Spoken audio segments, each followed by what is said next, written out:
Fala galera, tudo bem aí com vocês? Aqui é o professor Lucas Costa de volta aqui em mais um vídeo aqui, então só que agora um vídeo especial, não é mesmo? Seja bem-vindo você que é meu querido aluno, minha querida aluna, que vão inclusive ser alunos aí do professor aí nos próximos tempos, e também seja bem-vindo você que está chegando agora, não é nosso aluno, não conhece muito bem o que você vai encontrar aqui, mas você está interessado no que esse vídeo tem aí para oferecer, não é mesmo? Estamos aqui com um vídeo muito especial aqui, porque hoje a intenção aqui é a gente resolver as questões que foram feitas para um simulado para o concurso da Polícia Civil. Aqui na nossa escola a gente realiza de tempos em tempos alguns simulados e eu vou nesse vídeo resolver as questões de informática que foram feitas para esse simulado. São questões inéditas, lógico, os assuntos são assuntos que já foram lembrados em outras épocas, em outras questões, mas a ideia aqui é que fossem questões nunca feitas aí pela banca, então, e eu quero resolver essas questões aí contigo, então. Então você que é meu aluno, vai ter a oportunidade, então, de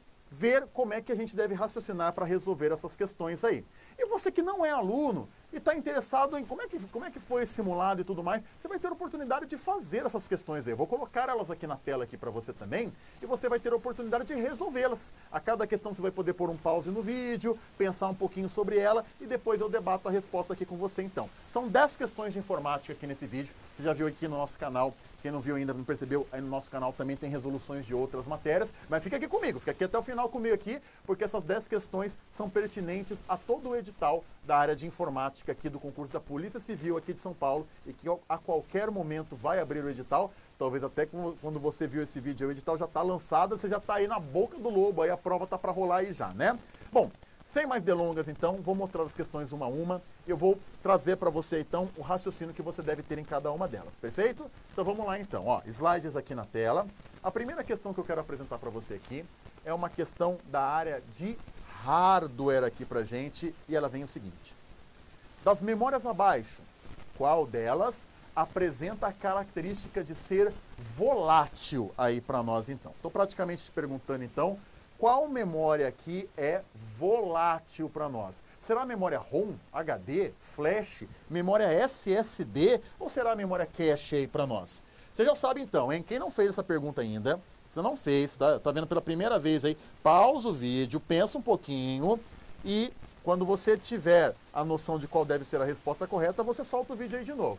Mas vamos em frente aqui para quem já resolveu essa questão aqui então pra gente, né? Olha aqui, pessoal, dá uma olhadinha aqui no quadro aqui então pra gente. Quando a gente fala de memórias, tá? Eu tenho as memórias que são voláteis e as memórias não voláteis, né?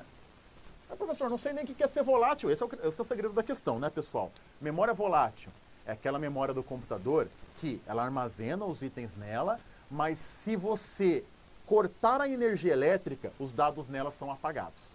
Então, se em algum momento você desligar, ou até mesmo reiniciar o computador, ou se acabar a força, ou se tropeçou ali e o computador ali desligou ali, saiu da tomada, o cabo ali e tudo mais. Se essa memória tiver corte de energia, ela zera os dados. Ela não consegue manter os dados salvos ali. E existem dois tipos de memória que são considerados voláteis para a nossa prova, tá, pessoal? A memória RAM e a memória cache. Essas são consideradas voláteis. Os dados que estão nela, se acabar a energia elétrica, eles são apagados. E as memórias não voláteis são o nosso HD, né?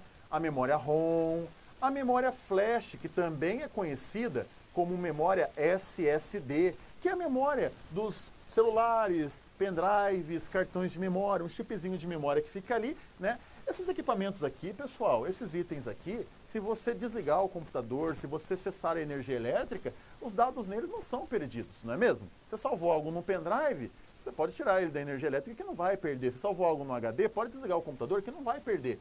Mas nessas memórias aqui, RAM e cache, são memórias que se desligar o computador, se perde aquilo que estava ali. A memória RAM e a memória cache que funcionam como se fossem duas mesas de trabalho para nós. Todos os programas que você abre no computador, eles são colocados nessas memórias para serem utilizados aí pelo processador e pelos outros dispositivos aqui para gente. Então, por exemplo, se você está me assistindo aí, o navegador de internet está aberto aí, se você está me assistindo num computador, não é? Pode ser que esteja vendo pelo celular, mas se você está me vendo no computador, tem o Google Chrome, tem algum navegador aberto aí, não tem? Esse navegador ele está na memória RAM ou na memória cache, né? As duas têm essa função aí para nós. Abriu o Excel é colocado na memória RAM ou na memória cache aí para nós, né? A memória cache, que é inclusive a resposta da questão, ela que fica dentro da estrutura do nosso processador, né? Existem alguns programas que o processador do seu computador, ele está vendo que está usando muito. Toda hora você mexe nesse programa, né? E ele fala, vamos fazer o seguinte, vamos deixar esse programa aqui comigo, bem aqui pertinho de mim. Como o Lucas está mexendo muito, já vou deixar ele fácil aqui para eu processar as informações desse programa. Então a memória flash, ela fica dentro do nosso processador. Dentro do nosso processador tem lá o núcleo, tem as partes dele e tem a memóriazinha cache para ele colocar aqueles programas que você está vendo que você mais está usando. Mas lembre-se, desligou o computador, essas memórias são zeradas. Por isso que tem que desligar o computador certinho para os dados poderem ser salvos aqui no HD aqui pra gente, né? Porque você já sabe, né? Às vezes está jogando um jogo, desligou o computador, aí você perde as informações daquele jogo. Por quê? Porque estava na memória RAM, estava na memória cache, e aí não vão conseguir salvar esses dados aí, então, se corta-se energia. Beleza? Voltando aqui para a questão, a alternativa certa, então, é E de escola, memória cache aqui para nós, já que todas as outras não são voláteis, tá bom? Ó, não são voláteis aqui para gente. Questão número 2, questão de Windows aqui para nós, no Windows 10. Um usuário abriu a pasta Documentos e clicou com o botão direito do mouse sobre o arquivo unicursos.docx aqui pra gente, né? E após abrir o menu de contexto, ele clicou com o botão principal do mouse sobre a opção, aí gerou o menu, né? E aí ele foi na opção criar atalho aí pra gente. Então, repetindo e resumindo, ele foi em cima de um arquivo, clicou com o botão direito do mouse, abriu o menu e ele foi na opção criar atalho ali para nós. A banca pergunta então, fazendo isso,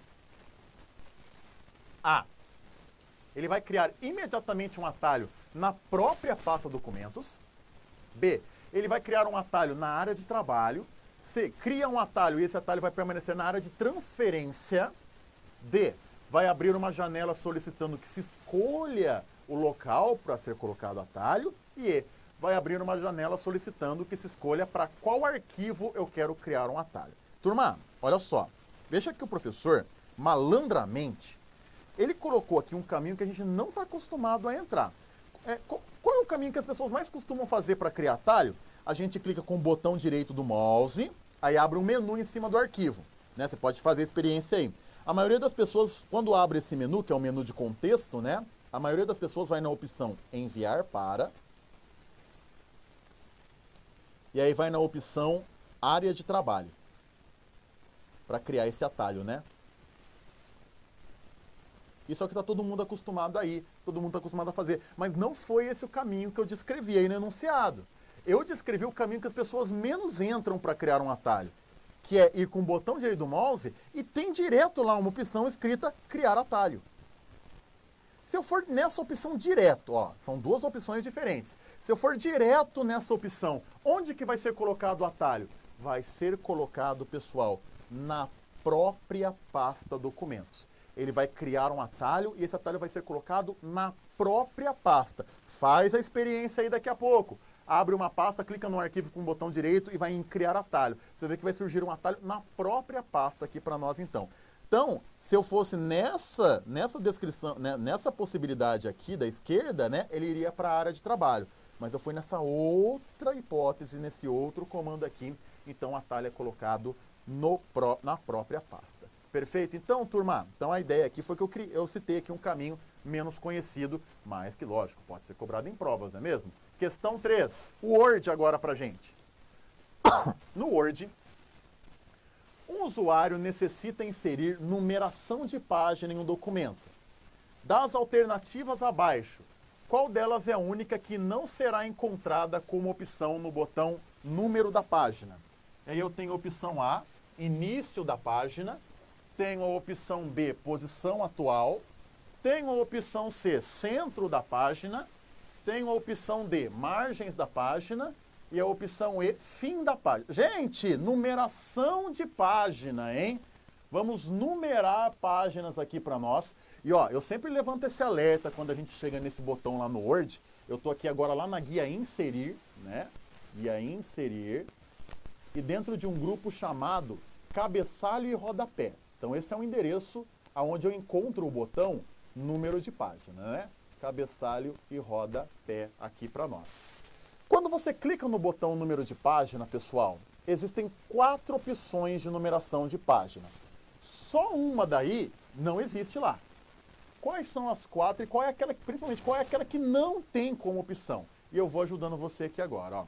Clicou lá no botão número de página, lá tem a opção, por exemplo, início da página. Essa tem, tá? Essa tem, porque você pode escolher para colocar a numeração lá em cima, lá onde fica o cabeçalho, né? Tem também a opção fim da página. A opção fim da página também tem, você colocar a numeração lá embaixo, lá onde fica o rodapé. Tem também a opção margens da página, para você colocar a numeração na lateral da página aí para nós. Sobrou 2, hein, turma? E agora, hein? Tem também a opção posição atual, galerinha. Posição atual é você colocar a numeração da página aonde o seu cursor estiver piscando. É só você deixar o cursor piscando em alguma parte do texto e você consegue colocar a numeração de página exatamente naquele local. É só deixar o cursor piscando, tá? Agora, essa opção aqui não tem. Centro da página, isso aí não tem no botão, não. Pode abrir o Word aí que você vai reparar que não tem essa opção, a opção centro da página. Mas se você quiser colocar uma numeração no centro da página, você põe o cursor lá e escolhe posição atual, né? Aí vai colocar a numeração lá no centro para você, tá bom? Mas essa opção não existe. Não tem escrito lá centro da página. Por isso a alternativa dessa questão é a C de casa, tá bom? Olha aí, pergunta que foi lá dentro do botão, hein? Muito cuidado aí, né, pessoal? Olha essa outra de Word aqui, então. 2 de Word, hein? Assinale a alternativa correta a respeito das possibilidades de comandos no Word. Eu descrevi aqui 5 botões, pessoal. Só um está correto, hein? Só um fala exatamente o que o botão faz. E aí, galera? E agora, hein? Você sabe, hein? Se você que não fez essa questão ainda, dá o pause, analise, identifique aquelas que estão muito erradas, depois aquelas que você desconfia. Vamos lá. O botão equação permite o cálculo de formas e equações complexas dentro do texto. Tá certo isso aí, turma? Ou será que é a B? O botão substituir oferece a opção de substituir uma palavra por ela mesma, mas com formatação diferente. C, o botão classificar permite classificar índices sumários, criar índices sumários. E agora, hein? Botão bibliografia faz busca na internet de obras. O botão taxado vai destacar o texto com risco na parte inferior do texto. Vamos ver aqui, então, ó, vamos começar aqui de baixo, aqui, por exemplo, aqui, ó. Isso aqui já está errado. A E de escola está errado, né? O botão taxado permite destacar o texto com o risco na parte inferior. Não, gente, se o risco é na parte inferior é o botão sublinhado, né? Sublinhado aqui, né? Sublinhado põe um risco na parte inferior. O taxado faz um risco aonde? No meio do texto para nós, né? O taxado é um risco no meio do texto, então essa aí está fora. D de dado, o botão bibliografia permite realizar a busca na internet de obras literárias de acordo com critérios de busca. Não é para isso não. O botão bibliografia é para você gerar a bibliografia de um documento. Você está fazendo ali um TCC, está fazendo uma monografia e você já registrou nesse botão aqui, você vai ter essa oportunidade também, aliás, nesse mesmo grupo, você vai ter a oportunidade de registrar os livros que você está usando para que esse botão ele faça automaticamente a bibliografia daquilo que você está usando, né? Não tem essa função de fazer busca na internet, essa está errada. Classificar. Classificar, pessoal, é para organizar os nossos itens em ordem alfabética. Você está montando lá uma lista de compras. Você seleciona essa lista e clica no botão classificar e ele organiza esses itens em ordem alfabética. Você montou uma lista de nomes, ele organiza esses itens em ordem alfabética para você. Então não tem nada a ver essa C de casa aqui não. B de bola. O botão substituir oferece a opção de substituir uma palavra por ela mesma, mas com formatação diferente. Essa é boa, gente. Essa é legal. No botão substituir, a gente pode trocar uma palavra, pode trocar uma expressão por outra, mas eu também posso trocar uma palavra por outra ou por ela mesma com formatação diferente. Eu tenho uma palavra e quero trocar, poxa, toda vez que aparecesse essa palavra, eu queria que ela tivesse em negrito. Então eu troco essa palavra por ela mesma em negrito. Lá no botão substituir, quando você vai no botão substituir, que a gente consegue fazer com Ctrl U, né?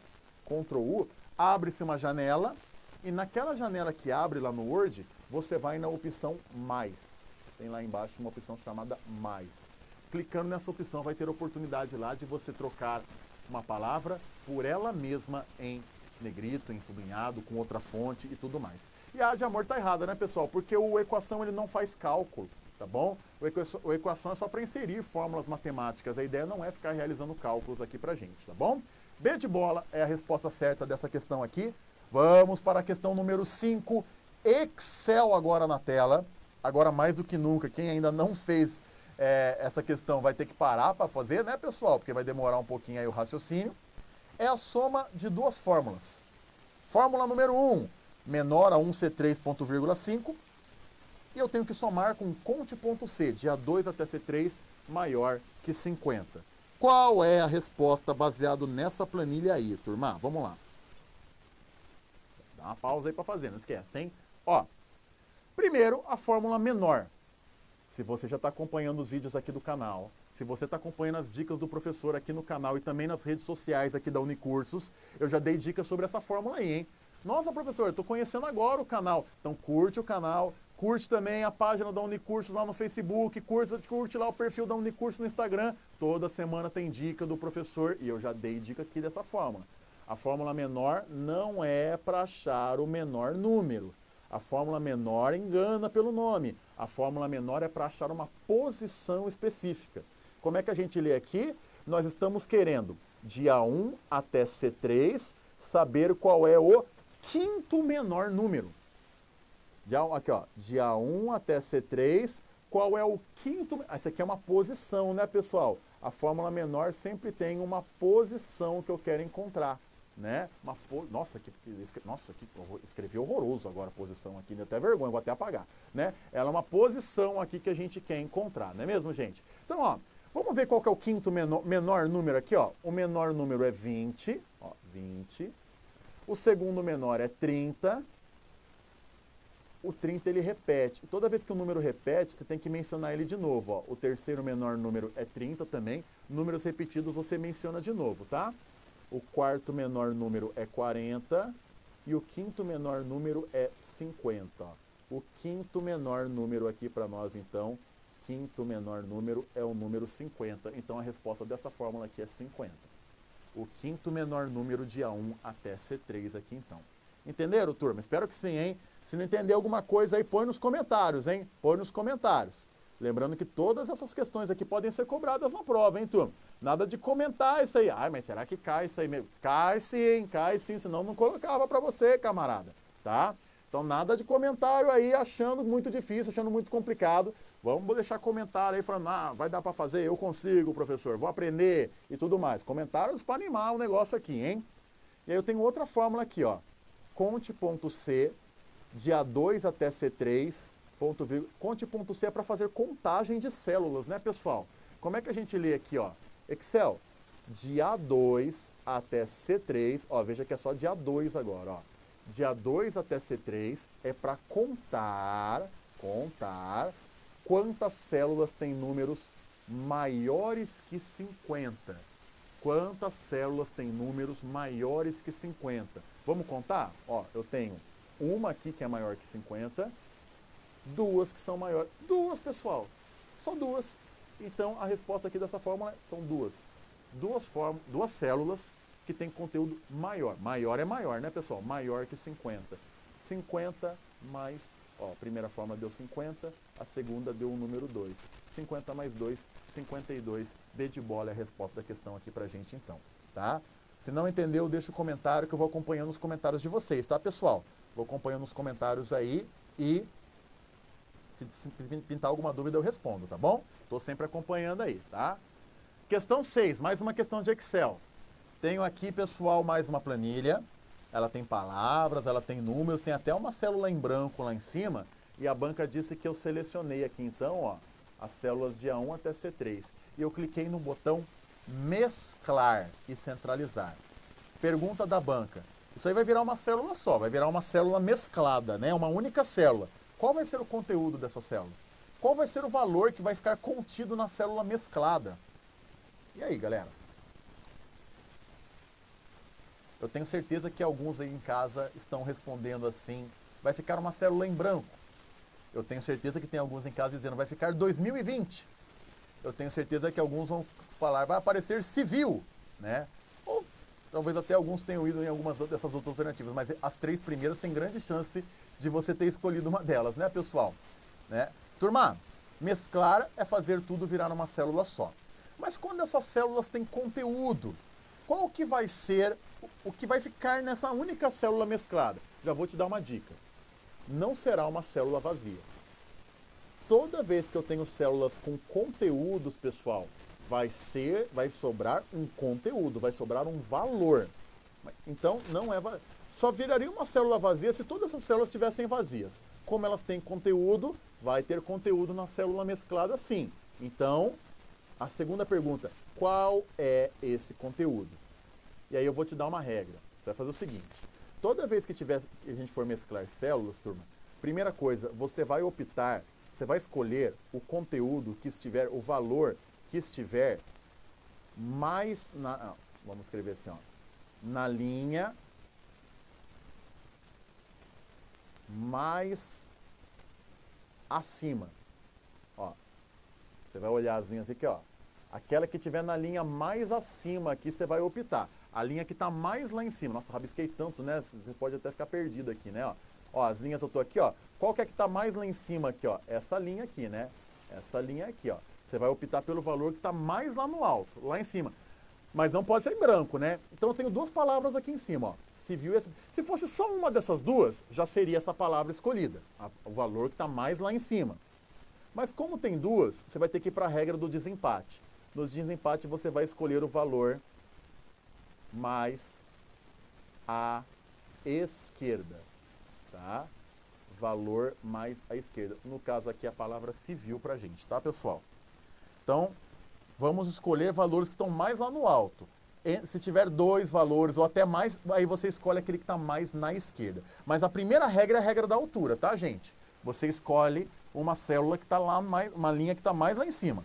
Se tiver só um valor lá em cima, você já pode matar ele. É ele que vai sobreviver. Agora, se tiver dois ou mais, aí você escolhe aquele que está mais na esquerda. Por isso, a alternativa certa é A, aqui pra gente, então, a palavra civil. Independente se ali é letra, independente se ali é número, tá, pessoal? Civil ali para nós. Questão 7, redes de computadores. Redes também cai pra gente, né, turma? Será que está manjando? Vamos lá. Uma empresa possui dois escritórios em uma mesma... Aí, caramba, tá? A palavra é uma mesma cidade. Mas acho que quem fez a prova aqui entendeu, né? Uma mesma cidade, né? Isso aqui não vai mudar nada a questão, hein? Se você errou, nada de fazer recurso por causa disso, pelo amor de Deus, hein? E se situam em alguns bairros de distância. Porém, os computadores desses escritórios estão ligados em uma rede corporativa dessa empresa. De acordo com os padrões de redes de computadores, de acordo com a distância geográfica, podemos dizer que temos, nesse caso, uma rede do tipo... Veja só, essa questão, o texto dela é inédito, né? Mas é um conceito que sempre aparece nas provas, né, gente? Turma, ó, tenho dois escritórios que estão em alguns bairros de distância. Aqui a gente tem aqui alguns nomes de redes, e esses nomes são de acordo com a distância, tá? Então, por exemplo, aqui, a LAN aqui, ó. A LAN é quando eu tenho uma rede de computadores e esses computadores estão conectados dentro de uma casa, dentro de um prédio, né? Dentro de um escritório, de uma sala comercial, mas apenas de um único local, né? De um único local limitado, né? Aqui a gente está dizendo, ó, que eu tenho dois escritórios que estão separados por alguns bairros, tá? Nesse caso já é um outro tipo de rede, nesse caso é uma MAN. A MAN é quando eu tenho computadores que estão separados na distância de alguns bairros, eles estão em rede, né? Mas estão em alguns bairros, ou até mesmo eles estão em cidades próximas. Vocês já viram que o forte do professor não é ficar escrevendo aqui na telinha, né? Com essa canetinha aqui. Cidades próximas aqui para nós, né? O professor é muito desajeitado com a mão, pessoal. Escreve tudo torto, até no papel mesmo. Né? Bairros, cidades próximas aqui. Se a banca falar que eu tenho computadores que estão interconectados nessa distância aqui, como é o caso da questão, é uma MAN. E um outro que eu faço questão de citar aqui também é o WAN, né, pessoal? A WAN é quando eu tenho computadores que estão em cidades distantes.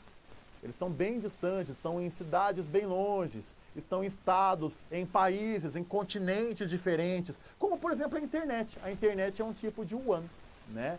Mas a questão falou, eu tenho dois escritórios e a distância é de alguns bairros de distância. Então, no caso, será uma MAN aqui para nós. tá bom? Tem que ficar bom aqui na ideia de redes, hein, turma? Conhecimento de redes é importante, a alternativa correta é D de dado. Questão 8. Navegadores de internet. Teclas de atalho, porque não podia ir embora sem causar um arrepio aqui para você, né? Durante a navegação na internet usando o Google Chrome, um usuário realizou o download de uma apostila em PDF. Logo após realizar o download, o usuário deseja abrir o arquivo e por isso deseja, a partir do próprio navegador, abrir a relação de downloads. Qual é a combinação de teclas que ele vai conseguir ver isso, pessoal? Ou seja, qual é a combinação de teclas que, se eu fizer no Google Chrome, vai exibir a lista dos downloads realizados? Rapaz, essa pergunta também vale para o Internet Explorer, vale para o Microsoft Edge, vale para outros navegadores também, né? Turma, mas o mais doido aqui é que a banca ela poderia cobrar de você qualquer uma dessas teclas aqui, viu? Eu estou querendo só uma delas, mas qualquer uma delas pode ser o tema da questão. Por isso eu vou com você lembrar para que serve cada uma dessas teclas aí, ó. E você, se você tiver aí com um navegador de internet aberto, você pode inclusive testar, né? Ó, Ctrl N abre uma nova janela. Dá Ctrl N aí para você ver o que acontece. Vai abrir uma janela nova aí para você. Ctrl D. Ctrl D, pessoal, muita gente deve ter ido no Ctrl D, né? Mas Ctrl D, na verdade, é para salvar esse site como favorito. É para acessar o menu de favoritos aqui para nós. É para favoritar um site. Para você ver a lista de downloads, você vai precisar digitar Ctrl J. Ctrl J é para downloads aqui para nós, tá bom? Marquem essas teclas, que essas são as teclas mais famosas aí de navegadores, tá? Ctrl H, histórico. Se você der Ctrl H aí agora, vai aparecer o histórico de navegação nesse computador. E Ctrl W. Ctrl W é para fechar a aba atual. Não é para fechar a janela toda, não. Fechar só aquela aba que está... Não faz isso aí agora, não, hein? Esse aí não, hein? Não faz isso, não. Senão eu vou sair. Não faz isso, não. Senão vai fechar aqui a resolução. Aí você vai ver pela metade. Faz todas menos essa, tá bom? Na hora que eu der tchau para vocês, você bate Ctrl W aí, depois de você curtir e assinar o canal aí. Ctrl W não faz agora, não. Senão vai fechar a abinha aí, pelo amor de Deus, tá bom? A resposta certa é C de casa, então. Downloads, Ctrl J. Questão 9. Segurança da informação. Será que você manja aí de proteção? Carlos, ao chegar em casa e ligar seu computador, se assustou ao perceber que, em vez de aparecer a área de trabalho e os ícones que ele estava habituado, surgiu uma tela com uma mensagem dizendo que o acesso a esse computador estava bloqueado e que só seria permitido mediante o pagamento de um resgate. Esse tipo de informação acontece quando o computador é infectado por um malware. Malware é um programa malicioso, né, pessoal? De qual tipo? Será um vírus, um scareware, um spyware, um ransomware ou um worm? Aqui, para nossa resolução, pessoal, ser um pouco mais prática aqui, né? Não vou entrar em muitos detalhes de muitos camaradas aqui, não. Vamos focar mais naquele que a questão está pedindo, tá? Existe um tipo, então, pessoal, de programa malicioso, de malware, que ele tem essa função, bloquear o seu acesso ao seu próprio computador, ao seu próprio sistema. Imagina você chegar e aparecer uma mensagem dessa, você não pode acessar o seu computador agora. Se quiser acessar, você vai ter que pagar vai ter que pagar uma recompensa, vai ter que pagar um resgate para você poder acessar. Olha, já pensou que dureza, turma? Existem programas que fazem isso. Eles, como a gente pode dizer assim, como que eles estão sequestrando suas informações. Para você poder voltar a usar seus dados, mexer nos seus arquivos, tem que pagar para esses caras, senão você não vai conseguir nem chegar a mexer, nem a vê-los no computador. Ele sequestra suas informações, e sequestro em inglês é ransom, por isso que é ransomware aqui para nós, tá? O ransomware, já viu que o inglês do professor não é aquela coisa fina, bonita, tá bom? Então não dá risada não, hein? O ransomware aqui faz então pra gente aqui o bloqueio, o sequestro das informações no próprio computador. O vírus, né, pessoal, é para manipular nossos arquivos, não é para bloquear seu acesso. Scareware é para colocar aquelas mensagens na tela que assustam as pessoas para elas clicarem em OK e nisso elas vão ser contaminadas. Spyware é um programa espião, um programa que deixa você usar o computador e fica espionando o que você faz. E o worm são aqueles programas que ficam se espalhando pelo seu computador para deixar ele mais lento, mais lerdo, afetando aí o desempenho da máquina. Mas o programa que bloqueia suas informações para você poder você não mexer mais nelas é o ransomware, é D de dado aqui a resposta, tá bom? Última questão. O Windows possui uma ferramenta de proteção que tem a função de filtrar a entrada e saída de informações. Gente, falou em filtrar informações, em filtrar o que está entrando no seu computador, em proteger a entrada do seu computador contra invasões, contra acessos não autorizados. Filtro é firewall. Talvez alguns possam ter marcado o antivírus, mas a função do antivírus não é essa, pessoal. O antivírus não fica filtrando, ele não fica vigiando o que entra no seu computador. O antivírus, ele verifica o que já está lá dentro, né? O antivírus, ele vasculha o seu computador, ele vai filtrando os dados que estão lá dentro. O firewall é o nosso filtro. O firewall te protege contra invasões, te protege contra acessos não autorizados. O firewall é o nosso filtro aqui para nós, então a alternativa correta é B de bola. Os outros não têm a ver, pessoal, com recursos de segurança. Aliás, phishing é uma técnica de ataque, é uma técnica de engenharia social. Limpeza e otimizador de unidades são ferramentas para melhorar o desempenho do seu computador, não estão diretamente ligadas à área de segurança aqui agora para nós, então. Beleza? Então a resposta aqui é firewall aqui pra gente, então, B de bola. E é isso aí então, galerinha. Estão aí a resolução de todas as questões. Espero que você tenha entendido, tenha pegado a ideia. Não entendeu alguma? Falei muito rápido, já deu quase meia hora de vídeo e eu estou tentando falar rápido aqui e mesmo assim demorou, né? Falei muito rápido alguma coisa? Deixa um comentário aí, você sabe que se você deixar aí, eu vou responder aí então. Só não esquece de curtir e assinar o canal aí então pra gente, tá bom, galerinha? Fiquem com Deus, espero que essa prova tenha refletido e tenha mostrado para você aquilo que você precisa aprender e destacar um pouquinho melhor aí. Parabéns a quem foi bem e quem foi mal, não tem problema, isso aqui é só um treino. Use isso daí para você não errar mais esse conteúdo, valeu?